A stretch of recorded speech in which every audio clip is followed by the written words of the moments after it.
Good morning and जय Hind students.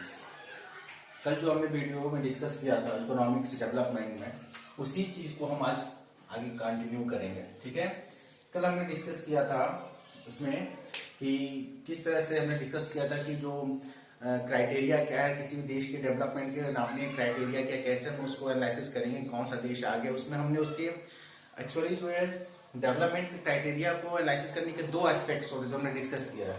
एक होता है इकोनॉमिक एस्पेक्ट,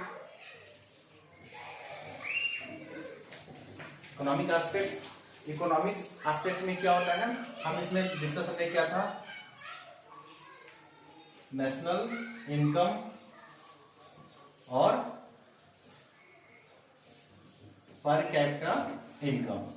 तो कल हमने डिस्कस किया कि किसी भी देश के ह्यूमन डेवलपमेंट की हम जब बात करें तो ह्यूमन डेवलपमेंट का मतलब होता है कि जिसमें हमने कहा था डेवलपमेंट के जो गोल होते हैं अलग अलग होते हैं, और डेवलपमेंट का जब हम एनालिसिस करते हैं तो उसमें इस बात का हम ध्यान रखते हैं कि डेवलपमेंट जो है होलसम डेवलपमेंट होता है, होलसम इकोनॉमिकली, आपका सोशली और पॉलिटिकली डेवलपमेंट। तो अगर हम केवल इकोनॉमिक एस्पेक्ट की बात करें जिसमें हम केवल इनकम को शामिल करते हैं तो हम ये नहीं कह सकते कि किसी इंसान का किसी एरिया में इनकम हमें जनरेट कर दिया जाए तो हम ये कहें कि वो देश या वो इलाका डेवलप है। बल्कि इसके अलावा इसकी जो है non economic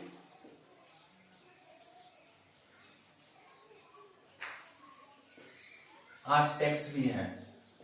non economic aspects में क्या है, इसमें आपका है फ्रीडम की बात हो रही है, इक्वालिटी की बात की जाए, है ना, हर कोई इक्वालिटी चाहता है विदाउट एनी डिस्क्रिमिनेशन। इसके अलावा फ्रीडम, हर किसी को फ्रीडम चाहिए। इसके अलावा सैनिटेशन, अच्छे drinking portable fresh portable water, drinking water चाहिए। एजुकेशन सिस्टम अच्छा होना चाहिए, ठीक ना, आपकी ट्रांसपोर्टेशन सिस्टम अच्छी होनी चाहिए, हेल्थ सेक्टर अच्छी होनी चाहिए, बैंकिंग सिस्टम अच्छी होनी चाहिए। यानी कि एक पैसे के अलावा हमें अपनी जिंदगी को बेहतर करने के लिए और जिंदगी को एंजॉय करने के लिए इन सारी चीजों की जरूरत होती है। अगर पैसा, क्योंकि अगर आपके पॉकेट में पैसा है तो money can not by everything, okay.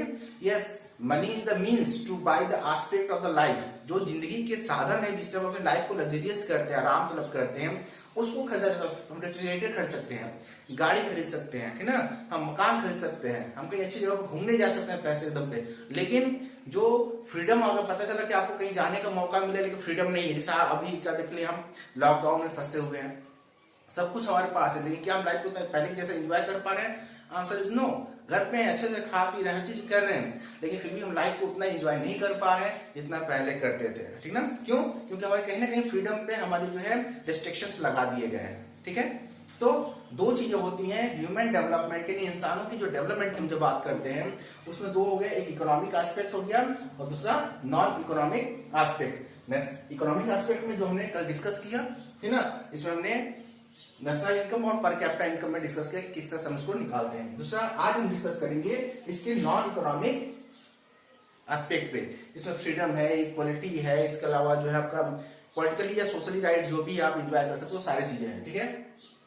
इसके अगर डेफिनेशन पे हम जाए तो what is the definition of the human development. Question आपको यहाँ बनेगा पहला कि वो इस पॉइंट इस चैप्टर को, इस पोर्शन को, आज की वीडियो को एनालिसिस करने के बाद जब आप नोट्स बनाएंगे तो क्वेश्चन बनेगा पहला, what is human development. It is the process of enlarging people's choices as well as raising the level of well-being so that they can lead a prosperous, purposeful and creative life. यानी कि लोगों का क्या करेंगे, it is the process of enlarging people's choice, people की choice को enlarge करना, ठीक ना, पीपल के चॉइस को, पीपल के अपॉर्चुनिटीज को, पीपल के फ्रीडम को रिस्ट्रिक्ट करना नहीं, या जो फ्रीडम है उसको वहीं तक सीमित नहीं, बल्कि जितना हो सके उनके फ्रीडम को, उनके चॉइसेस को, उनके अपॉर्चुनिटीज को इनलार्ज किया जाए और मौके दिए जाए और खुल के सोचने का उनका संभावना व्यक्त की जाए, लोग और सोच सके और फ्रीडम की डिमांड कर सके, ये इनलार्ज किया जाए, ठीक है।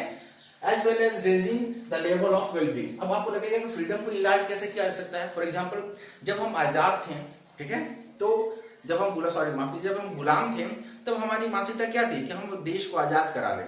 लेकिन जब हमें आजादी मिल गई, हम डे बाई डे नई नई चीजों को डिमांड कर रहे हैं, ठीक ना, कि हमें ये भी अधिकार चाहिए, हमें ये भी अधिकार चाहिए। तो क्या करें, हम अपनी फ्रीडम को एनलार्ज कर रहे हैं। जैसे अभी आप बच्चे हैं, अभी आपके लिए क्या मायने रखता है, अभी आपके लिए मायने रखता है कि मम्मी पापा आप जब खेलने जाए तो आपको टोके ना, बार बार हर बात पे ये ना कहें कि ये करना है वो करना है, आपको ये फ्रीडम चाहिए। कल आप थोड़ा बड़े हो जाएंगे, कॉलेज में जाने लेंगे तो आपको और फ्रीडम चाहिए होता है, तो फ्रीडम इनलार्ज किया जाता है। तो कहीं ना कहीं इस फ्रीडम की बात कर रहा है कि पीपल की चॉइस को क्या किया जाए, इनलार्ज किया जाए, ठीक है। Raising the level of well being so that, इस तरह से उनको इनलार्ज किया जाए कि वो एक पर्पसफुल और क्रिएटिव लाइफ को जी सके, यानी कि उनको आजादी हो इंसानों को अपने को डेवलप करने की और ऊंचाई पे जाने की। तो ये तो हो गया डेफिनेशन, क्लियर। अब सवाल ये था कि what are the components of human development. Human development को कैसे नापेंगे, कैसे हम पता लगाएंगे किसी देश का जो है वहां का ह्यूमन डेवलपमेंट, वहां का जो है वो देश, जो मैंने कहा कि किसी भी देश को अगर हमें नापना है, जैसे हमने देखा how we can differ the different states और द डिफरेंट कंट्रीज, उसमें हमने कहा था कि पहला तो उसमें हमने देखा नेशनल इनकम या पर कैपिटा इनकम के बेस पे करेंगे, साथ ही साथ हम देखेंगे कि क्या वहां के लोग कैसी जिंदगी जीते हैं। पैसा होने से सारी जिंदगी को हम खुश नहीं रह सकते हैं, तो हम ये देखेंगे कि वहां के लोग किस तरह की जिंदगी को जीते हैं। जस्ट मिनट, सॉरी, तो किस तरह की जिंदगी को जीते हैं, ठीक है।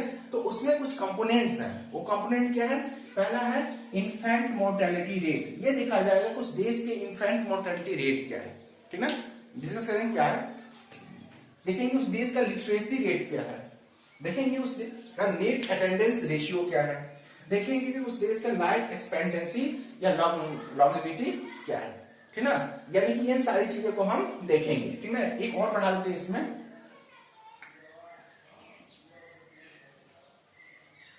सेक्स रेशियो, ठीक है, सेक्स रेशियो भी इसमें शामिल हो सकता है, होगा। अब हम इसको देखेंगे एक करके, what is infant mortality rate, क्या होता है, what is infant mortality rate, ठीक ना। The number of live birth of infant, ठीक ना, out of 1000 in a year, क्या है कि number of live birth in a year in a particular area. एक साल में जब बच्चा हर देश में पर डे हमारे देश में जन्म बच्चे लेते हैं, तो आज का अगर ले लीजिए, आज की मान लीजिए कि हमारे देश में कुल 1000 बच्चों ने जन्म लिया। अब इन 1000 बच्चों में से, ठीक ना, आउट ऑफ 1000 निकालेंगे, मतलब कि 5000 बच्चों ने जन्म लिया, तो 5000 को हम आउट ऑफ 1000 में कन्वर्ट करेंगे, ठीक ना। ये 5 लाख बच्चों ने जन्म लिया, तो हम उसको क्या करेंगे, कन्वर्ट करेंगे, ठीक ना। तो मैं ये बता दूं कि हम व्हाट इज द, आप कह सकते हो what is the birth rate of India. हमारी बर्थ रेट इंडिया का वो पता है क्या है, दैट इज 1.64% पर एनम। हर साल हमारे देश में 1.64% हमारी ये बर्थ रेट है, इतनी जनसंख्या बढ़ती है। यानी कि अगर हम इसको 2% के आसपास मान लीजिए, पुराना आपका डाटा है, इसी में इसको 2% से आगे मान लो, और हमारे जो देश की पॉपुलेशन है वो कितनी है, 1.3 बिलियन, ठीक ना। तो अगर 1 अरब 30 करोड़ है, तो अगर इसको हम 13 से डिवाइड, 13 टू 26, कितने हो गए, 26, यानी कि 2.6, यानी कि कितना हो गया, 2 करोड़ 60 लाख। यानी हर साल हमारे देश की जनसंख्या 2 करोड़ 60 लाख बढ़ रही है, ठीक ना, नियर अबाउट 2.5 करोड़ के आसपास। हर साल 2.5 करोड़ हमारी जनसंख्या बढ़ रही है। और आपको जान के ताज्जुब होगा कि ये 2.5 करोड़ जो है जनसंख्या, ये ऑस्ट्रेलिया की जनसंख्या के बराबर है, ठीक है। यानी इसका मतलब क्या हुआ कि हम हर साल एक नई ऑस्ट्रेलिया को बसाते हैं, ठीक है। इंटरेस्टिंग है ना फैक्ट, एक इंटरेस्टिंग फैक्ट, क्लियर। तो हम बात करते हैं इन्फेंट मोर्टेलिटी, हमारे बच्चों ने जो जन्म लिया, उस 1000 बच्चों ने या लाख बच्चों ने जो भी, उसको हम आउट ऑफ 1000 में कन्वर्ट करेंगे कि आउट ऑफ 1000 बच्चों में से कितने ऐसे बच्चे हैं जिन्होंने 1 साल के बाद भी जिंदा रह गए। अब सवाल ये होता है कि ऐसा क्यों हम बात करते हैं। इन्फेंट मोर्टेलिटी रेट आपको डायरेक्ट इंडेक्स करता है, वो आपके किसको करता है, हेल्थ सेक्टर को। हेल्थ सेक्टर को बताता है कि आपके देश की हेल्थ सेक्टर कैसी है, ठीक ना। कैसे, मान लीजिए आपके देश में 1 लाख बच्चों ने जन्म लिया या 1000 बच्चों ने जन्म लिया, ठीक है। लेकिन उन 1000 बच्चों में से, ठीक ना, आपके कुछ बच्चे, जैसे कि हमारे देश की क्या है कि हमारे देश का जो इन्फेंट मोर्टेलिटी रेट है वो है 44, कितना है, 44, ठीक ना। यानी कि हमारे 1000 बच्चों में से 44 बच्चे 1 साल की उम्र के पहले ही मर जाते हैं। यानी कि जो बच्चे जन्म लेते हैं और 1 साल की उम्र पूरा करने से पहले 1000 में से 44 बच्चे हर साल जो है मर जाते हैं, ठीक ना। यानी और वही अगर अमेरिका की हम बात करें, वहां का इन्फेंट मोर्टेलिटी रेट क्या है, 2% या 2 कह लें, 2, यानी वहां पे परसेंट, सॉरी, वहां पे 1000 में से 2 बच्चे केवल मरते हैं, इसका मतलब क्या हुआ कि हमारे यहाँ क्या प्रॉब्लम है, हमारे यहाँ भी 1000 बच्चों ने जन्म लिया, वहां पे भी 1000 बच्चों ने जन्म लिया, लेकिन वहां के 1000 बच्चे जो है 1000 बच्चों में से केवल 2 बच्चे ऐसे होते हैं जो 1 साल का टर्म पूरा नहीं कर पाते, 1 साल तक जिंदा नहीं रह पाते, बाकी सारे जीते हैं, है ना। हमारे क्या है 44 ऐसे बच्चे होते हैं जो 1 साल तक जिंदा नहीं रह पाते हैं, 1 साल से पहले ही वो मर जाते हैं। इसका मतलब क्या हुआ, इसका मतलब हो गया कि हमारी हेल्थ सिस्टम में प्रॉब्लम है, या तो हमारे यहाँ लोग पढ़े लिखे नहीं है ताकि अपने बच्चों को जो इन्फेंट होते हैं उनको सही से देखभाल कर सके, उनको सही से दवाएं नहीं मिल पाती हैं, जो प्रेग्नेंट वुमेन होते हैं उनकी देखभाल नहीं हो पाती है, हमारे जो है मेडिकल फैसिलिटीज अच्छी नहीं है, जो भी रीजन हो, जैसा है भी यही सारे रीजन हैं, इस वजह से हमारे यहाँ जो बच्चों की मृत्यु दर है वो कहीं ज्यादा है कंपेयर टू, तो यानी कि इन्फेंट मोर्टेलिटी रेट, यानी कि हर कोई चाहेगा, अगर आप बाप बनने वाले तो चाहेंगे, या किसी घर में बच्चा होने वाला तो आप चाहेंगे कि हमारा बच्चा जो स्वस्थ हो और जिंदा रहे, है ना। लेकिन हमारे यहाँ जो लैक ऑफ द फैसिलिटीज है, जो lack of facility of the health care sectors है, इस वजह से ये चीजें होती हैं। तो इन्फेंट मोर्टेलिटी रेट जो है एक ह्यूमन डेवलपमेंट का कंपोनेंट है ना। तो पहला हो गया इन्फेंट मोर्टेलिटी रेट, क्या व्हाट इज, यहाँ पर क्वेश्चन बनेगा what is infant mortality rate, है ना, the number of live birth out of 1000, है ना, in a year, that is known as the infant mortality rate. Clear. दूसरा क्या हो गया लिटरेसी रेट, कितने लोग पढ़े लिखे हैं। किसी भी देश के ग्रोथ को नापने के लिए अगर वहां के लोग ज्यादा पढ़े लिखे होंगे तो बट नेचुरल है कि वहां के लोग स्किल्ड होंगे, ठीक है, समझदार होंगे, इनलाइटेड होंगे, चीजों को अच्छे से यूज कर पाएंगे, रिसोर्सेज का अच्छे से यूज कर पाएंगे। तो लिटरेसी रेट क्या है, अब हमारी what is the literacy rate of India now in A present time, the literacy rate of India is that is 72%, ठीक है। इसमें भी मेल और फीमेल में वेरिएशन है। मेल की जहां लिटरेसी रेट लगभग 75-78% के आसपास है, वही फीमेल की जो लिटरेसी रेट वो 65 और 62 के आसपास है, एवरेज है ये दोनों को मिला के, यानी कि मेल और फीमेल में भी बहुत बड़ा डिफरेंस है यहाँ पे। तो 72% है। आपके जानकर हैरानी होगा, आप हिस्ट्री पढ़ते होंगे, फ्रेंच रेवोल्यूशन आपने पढ़ा होगा, तो फ्रेंच रेवोल्यूशन में आपने पढ़ा होगा कि 1789 में जो फ्रेंच रेवोल्यूशन हुआ, तो 1789 में उस समय यूरोपियन कंट्री की लिटरेसी रेट 90% के आसपास थी, यानी कि आज से 300 साल पहले, आज से 300 साल पहले यूरोपियन कंट्रीज की लिटरेसी रेट कितनी थी, नियर अबाउट 90%। आज 300 साल बाद हिंदुस्तान की लिटरेसी रेट क्या है, 72%। क्लियर। तो आप समझ सकते हो कि कितना बड़ा फर्क है, ठीक ना। अब वहां पे ज्यादा और भी बढ़ा होगा, लिटरेसी रेट बढ़ा, लगभग 100% के आसपास में लिटरेट होते होंगे, स्किल होते होंगे, इसलिए वो नेचुरल रिसोर्सेज का ज्यादा यूज कर पाते हैं। जब मैंने कहा टेक्नोलॉजी का अच्छा यूज कर पाते हैं, फॉर एग्जांपल आपके घर में लैपटॉप है, आपके घर में नेट है, लेकिन आपको पास स्किल नहीं है तो उसका क्या यूज कर पाएंगे। आपके पास रिसोर्सेज है लेकिन यूज नहीं कर पाएंगे, तो रिसोर्सेज का यूज तभी कर पाएंगे जब आप स्किल्ड होंगे, ठीक है। तो ये दूसरी चीज है लिटरेसी रेट। तो लिटरेसी रेट भी किसी भी देश की डेवलपमेंट का एक क्राइटेरिया कंपोनेंट है उसको नापने का, ठीक ना, जो कि आपका नॉन इकोनॉमिक एस्पेक्ट में आता है। क्लियर। थर्ड है आपका net attendance ratio. Net attendance ratio का मतलब हो गया कि 1 to 5 आउट ऑफ 1000 बच्चों का हम कंपेयर करेंगे कि 1000 बच्चों में से कितने ऐसे बच्चे हैं जो 1 to 5 यानी 5 तक क्लास को पढ़ते हैं, यानी कितने ऐसे बच्चे हैं जो प्राइमरी सेक्टर में जो आपका एजुकेशन, जो आपका एलिमेंट्री एजुकेशन हो उसमें अपना दाखिला, नेट अटेंडेंस में तो दाखिला लेना, कितने ऐसे बच्चे हैं जो आपके नेट 1000 में से कितने बच्चे हिंदुस्तान में जो आपका एलिमेंट्री एजुकेशन के लिए, प्रारंभिक शिक्षा के लिए उसमें वो अपना एडमिशन कराते हैं। उसमें भी अगर हम कंपेयर करेंगे, आगे इसमें चार्ट हम करेंगे तो उसमें भी देखेंगे कि उसमें भी हम कई देशों से बहुत ही पीछे हैं, ठीक है। ये भी है कि अगर बच्चे अगर इनरोल नहीं होंगे, बच्चे अगर नाम नहीं लिखवाएंगे, बच्चे अगर पढ़ने नहीं जाएंगे तो स्किल्ड नहीं हो पाएंगे, ठीक ना। अगला है आपका लाइफ एक्सपेक्टेंसी, जिसको लॉन्गेविटी भी कहा जाता है। लाइफ एक्सपेक्टेंसी का भी सीधा रिलेशन आपकी हेल्थ सेक्टर से है कि किसी भी देश में लोग कितना दिन तक जिंदा रहते हैं, व्हाट इज द एवरेज। अब ऐसा नहीं, हमारे देश में कुछ लोग हैं जो 100 साल जीते हैं, कुछ लोग हैं 10 साल जीते हैं, कोई 5 साल, कोई 20 साल, एवरेज क्या होता है, जैसे हम निकालते हैं पर कैपिटा इनकम एवरेज निकालते हैं, तो what is the average life span of India now present it is near about 70%, ठीक ना, 70% के आसपास है। लेकिन वहीं हम जापान की बात कर लें, है ना, जो दुनिया का सबसे ज्यादा लाइफ एक्सपेक्टेंसी है, वहां पे जो लाइफ एक्सपेक्टेंसी नियर पर 90% के आसपास है, 90 ईयर का है, नॉट 90%, 90 ईयर का है। वहां के लोग एवरेज में 90 साल जीते हैं।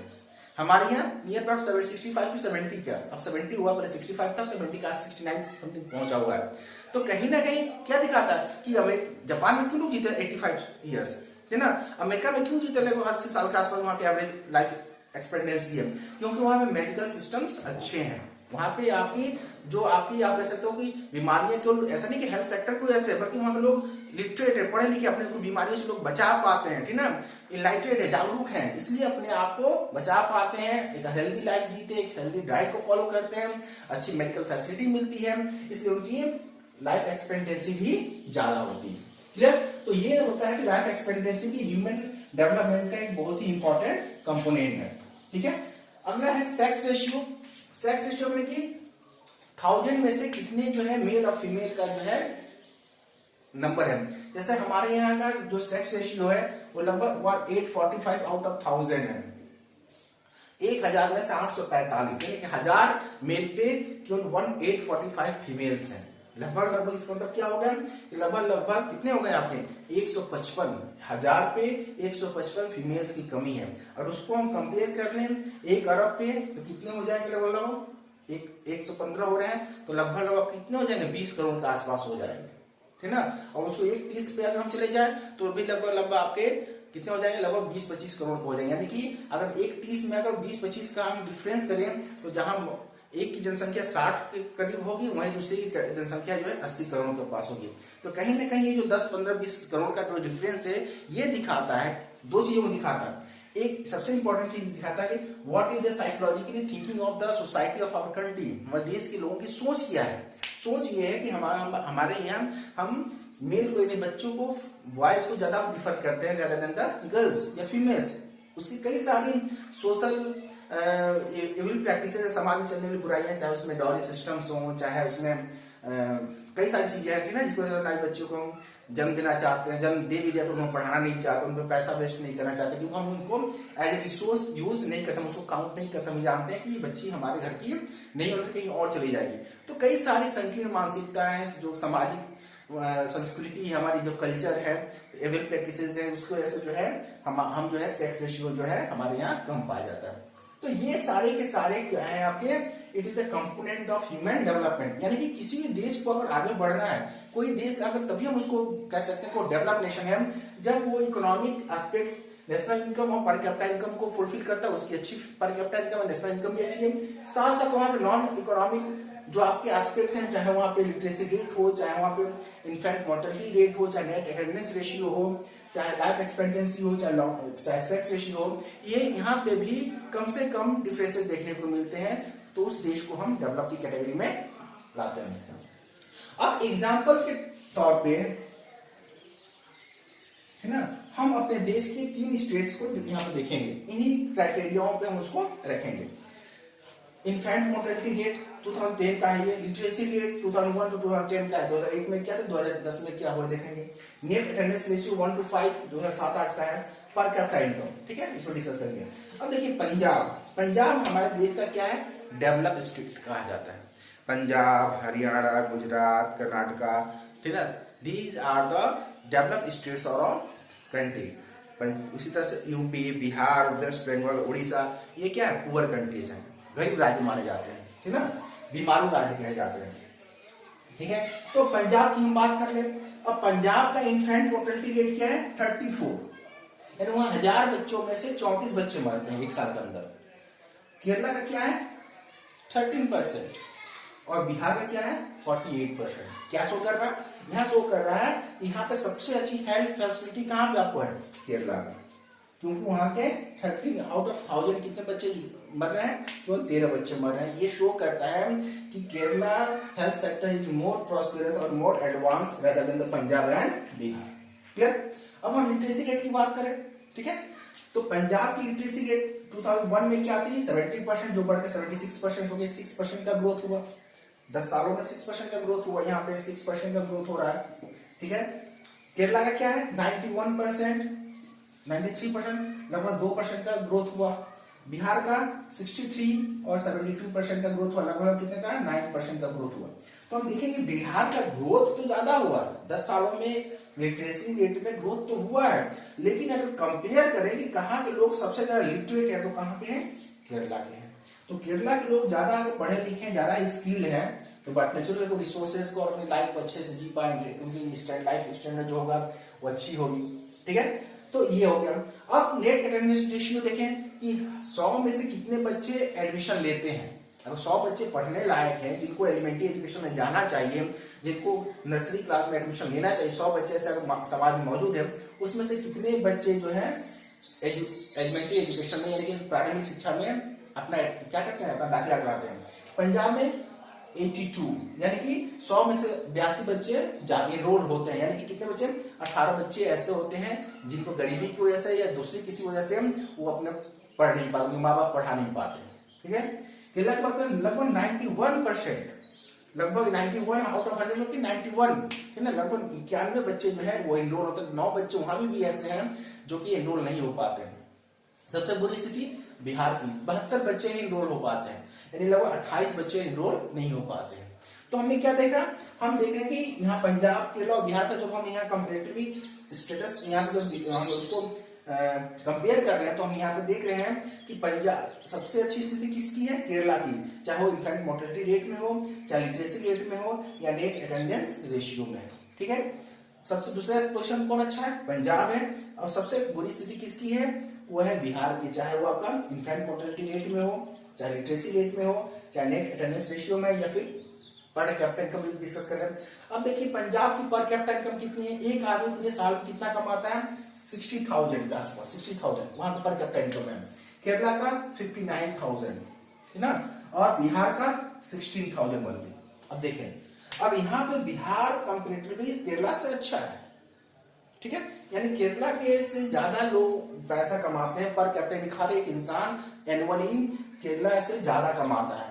लेकिन आप कैसे एक समाज में रहना चाहेंगे, किस राज्य में आप रहना चाहेंगे, जहां आपको आपकी हेल्थ फैसिलिटी अच्छी मिल रही है, जहां आपको एजुकेशन सिस्टम अच्छा है, ठीक ना, जहां आपका नेट अटेंडेंस से बच्चों को पढ़ने के लिए अच्छे मौके मिल रहे हैं, ठीक ना, तो वहां पर रहना चाहेंगे, या पैसा लेके तो उस राज्य में रहना चाहेंगे जहां को हेल्थ की अच्छी फैसिलिटी नहीं है, पढ़ने की अच्छे स्कूल्स नहीं है, कॉलेजेस नहीं है, ठीक ना, आसपास कोई प्राइमरी स्कूल नहीं है, तो कौन सा। बट नेचुरली आप ये कहोगे कि हम थोड़ा 2 रुपए कम कमाएंगे, इनकम होगा, लेकिन आप इन फैसिलिटीज को प्रीफर करेंगे, है ना। आपको पैसा दे दिया जाएगा, बोला जाए चलिए मैं आपको एक नौकरी दी जाती है, बलिया में रह के आपको 20,000 की नौकरी दी जा रही है, ठीक है, और आपको या 25,000 की नौकरी दी जा रही है बलिया में, ठीक ना, और आपको जो 20,000 की नौकरी मान लीजिए दिल्ली में मिलती है, तो आप कहाँ प्रीफर करोगे रहना, दिल्ली में करेंगे। उसका रीजन क्या है, अब वो लोग बोले सर मैं तो बलिया ही रह जाऊंगा क्योंकि हम आराम से गांव पे रहेंगे। क्यों आप वहां क्यों प्रीफर करोगे, क्योंकि वहां पे एजुकेशन, जैसे गांव के लोग भाग के शहर में क्यों जा रहे हैं, क्योंकि वो अपने बच्चों को पढ़ाना चाहते हैं, ठीक ना, अच्छी एजुकेशन देना चाहते हैं। तो उसी तरह से अगर आपके पास अपॉर्चुनिटीज आए और चॉइस करने को मिले, 2-4 हजार का फर्क भी हो, तो आप प्रीफर वहां करोगे जहां पर आपको अच्छी मेडिकल फैसिलिटी मिल जाए, कोई बीमार हो जल्दी से अच्छे हॉस्पिटल जाना चाहोगे, आसपास आपका अच्छे हॉस्पिटल, अच्छे डॉक्टर्स हो, ठीक ना, अच्छा मेडिकल फैसिलिटी हो, अच्छे ट्रांसपोर्टेशन सिस्टम हो, आराम तक पहुंच सके, ठीक ना, अच्छे अपने कम्युनिकेशन सिस्टम हो, ये सारी फैसिलिटी जहां पे होगी आप वहां पर प्रीफर करना चाहोगे, भले 2 रुपए आपको कम मिले। ठीक है, तो यानी क्या हुआ, हमने देखा कि केवल इनकम ही किसी डेवलपमेंट के, ह्यूमन डेवलपमेंट के क्राइटेरिया को फुलफिल नहीं करता। हाँ, इनकम एक कोर पॉइंट है, लेकिन इसके अलावा भी ये सारे जो आपके कंपोनेंट हैं ह्यूमन डेवलपमेंट के, वो कहीं खास इंपॉर्टेंट है। क्लियर। अब इसको हम देश के रूप में देखते हैं, हम अपने पूरे वर्ल्ड को तो नहीं देखते यहाँ पे, हम यहाँ पे कंपेयर करते हैं इंडिया उसकी नेबरिंग कंट्री की, ठीक है, एचडीआई इंडेक्स, इसको हम क्या बोलते हैं, एचडीआई ह्यूमन डेवलपमेंट इंडेक्स, पूरे वर्ल्ड की एक इंडेक्स बनती है। और इंडेक्स कैसा होता है, इन सारी चीजों को, infant mortality rate, literacy rate, net attendance ratio, ठीक ना, लाइफ एक्सपेक्टेंसी, ठीक ना, ये सब को करके एक रैंक बनता है कि पूरी दुनिया में किसका कौन सा रैंक है। तो हम अपने देश के, इंडिया की, और जो नेबर कंट्री है, श्रीलंका है, नेपाल है, अफगानिस्तान है, बांग्लादेश है, पाकिस्तान है, म्यांमार है, इन देशों को कंपेयर देखेंगे कि हम कहाँ खड़े हैं। ये आपके देश हैं, Sri Lanka, India, Myanmar, Pakistan, Nepal and Bangladesh. Clear. अब देखिए ये per capita income, what is the per capita income of these Nations. Sri Lanka क्या है, 5,070, एक आदमी कितनी है, 5,070। इंडिया कितनी है, 3,000 एक आदमी कमाता है। अब आप लिखोगे यहाँ पे कि हमने बात किया था, कितना था पर कैपिटा इनकम, 60,000। ये केवल एक स्टेट का है, ये पूरे देश का है, ठीक है ना। तो बट चलो कोई एवरेज जब पूरे देश में उसका बंटवारा होगा तो कम होगा, ठीक है। तो श्रीलंका 5000 एक आदमी का, India 3000, Myanmar 1000, Pakistan 2000 something, Nepal 1137 और बांग्लादेश 1785। तो अगर हम यहाँ पे पर कैपिटा इनकम को बेस बनाएं, जो कि इनका इकोनॉमिक एस्पेक्ट है, तो हम देखेंगे यहाँ पे कि श्रीलंका जो है, श्रीलंका का पर कैपिटा इनकम बाकी देशों से कहीं आगे है, ठीक ना, इनकम में, पर कैपिटा इनकम में। दूसरे पोजीशन पे आता है इंडिया, थर्ड पे आता है पाकिस्तान, फोर्थ पे आता है बांग्लादेश, फिफ्थ पे आता है म्यांमार और सिक्स्थ पे आता है नेपाल। ठीक है, यानी कि पर कैपिटा के हिसाब से हमसे अच्छी क्वालिटी, अच्छे पैसे वाले, अच्छे पर कैपिटा इनकम कहाँ पे, हमारे पड़ोस श्रीलंका में। ठीक है, दूसरा देखेंगे लाइफ एक्सपेक्टेंसी, ठीक ना, जो कि किसको डिनोट करता है, हेल्थ सेक्टर को करता है। अब देखिए श्रीलंका के लोगों की एवरेज लाइफ एक्सपेक्टेंसी कितनी एवरेज लोग ये थे 75 years, India 6.66 years, not 6.66 year, Myanmar 65 year, Pakistan. ये डाटा जो है 2013 का, इस बात का ध्यान देंगे। अब जो है इंडिया की जो लाइफ एक्सपेक्टेंसी 69 इयर्स के आसपास हो चुकी है, ठीक ना, म्यांमार का 65 year, Pakistan 65 year, Nepal 69 year और बांग्लादेश 70 ईयर्स। अब देखें यहाँ पे श्रीलंका, यहाँ पे भी सबसे अच्छी वहां पे लाइफ एक्सपेक्टेंसी है। दूसरे नंबर पे बांग्लादेश है, तीसरे नंबर पे नेपाल है, चौथे नंबर पे हम हैं। यानी क्या कर रहा है कि इसका मतलब ये हुआ कि हमारे, या तो वहां के लोगों का इनलाइटेड है, लोग पढ़े लिखे हैं, जागरूक है अपने हेल्थ के प्रति, इसकी वजह से या वहां पे हेल्थ प्रोसेस अच्छा है, हेल्थ सेक्टर्स अच्छे हैं, मेडिकल फैसिलिटी अच्छी है, जिसके वजह से वहां पे ज्यादा दिनों तक लोग जिंदा रहते हैं। यानी कि हमसे क्या है, ये देश जिसको हम छोटा समझते हैं, नेपाल को छोटा समझते हैं, बांग्लादेश को कमजोर समझते हैं, ठीक ना, श्रीलंका को कमजोर समझते, छोटा समझते, वो हमसे हेल्थ सेक्टर में हमसे आगे है। क्लियर। लिटरेसी रेट की बात करें, पूरा ओवरऑल लिटरेसी की, श्रीलंका की लिटरेसी रेट 90%, इंडिया 62%, ठीक ना, म्यांमार 92%, पाकिस्तान 55%, नेपाल 59% एंड बांग्लादेश 55%। अब इसमें भी देखें तो सबसे आगे कौन सा है, इसमें श्रीलंका है, 90% लोग वहां के लिटरेट है, इंडिया 62%, हमसे अच्छे लिटरेट पर्सन कहाँ पे है, म्यांमार में 92%, ठीक ना। यानी कि अगर इसमें जो लिटरेसी रेट में हम देखें तो इन सारे देशों में सबसे अच्छी लिटरेसी रेट कहाँ की है, म्यांमार की 92%, ठीक ना। सेकंड पोजीशन पे श्रीलंका आता है, थर्ड पोजीशन पे आपका इंडिया हम आते हैं, फोर्थ पे आपका नेपाल आता है, इन दिस वे, ठीक ना। तो ओवरऑल अगर हम देखें, जब एसडीआई इंडेक्स बना, जब वर्ल्ड ऑर्गेनाइजेशन ने एसडीआई इंडेक्स बनाया, तो उसमें उसको प्लेस दिया गया कि किस देश की इन सारी चीजों को कैटेगरी करते हुए, पर कैपिटा इनकम को, infant mortality rate, life expectancy, literacy rate, ठीक ना, नेट अटेंडेंस रेशियो, इन सारी चीजों को मानते हुए, क्योंकि हमने देखा कि जिंदगी जीने के लिए कोई पैसा ही नहीं चाहिए, बल्कि और भी कंपोनेंट जो नॉन इकोनॉमिक एस्पेक्ट है वो भी जरूरी है। तो हमने क्या देखा, उसके लिए एक एसडीआई इंडेक्स बनाया गया। इस इंडेक्स में श्रीलंका कहां पहुंचता है, 200 कंट्रियों का इंडेक्स बनाया गया।